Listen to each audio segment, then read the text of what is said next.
In this video, I will show you how to get fresh animations in Minecraft to make your game look more realistic and detailed. First, close Minecraft completely.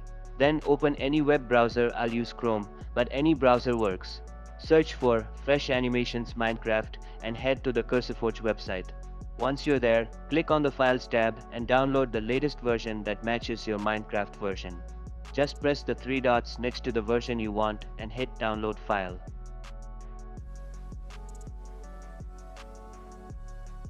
Once it finishes downloading, you'll also need Optifine or Fabric for it to work.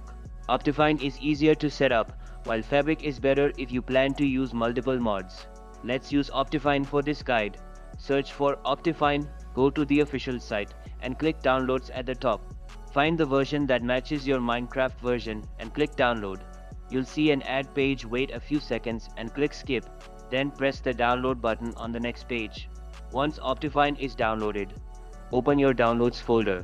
Double-click the Optifine file. If nothing happens, you might not have Java installed.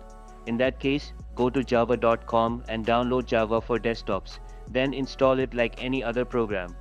Once the Optifine installer opens, click Install, wait for the confirmation pop-up, and then open the Minecraft launcher. Under the Play section, select the Optifine version and press Play. When the game loads, go to Options, then click on Resource Packs, then open Pack folder. Open your Downloads folder, drag and drop the Fresh Animations zip file into the Resource Packs folder. Then go back to Minecraft, move it from the available list to the selected list, and hit Done. That's it. When you look at mobs, you'll see smoother, more detailed animations right in the game. If you found this video helpful, give it a like. For more tech videos like this, subscribe. Catch you later.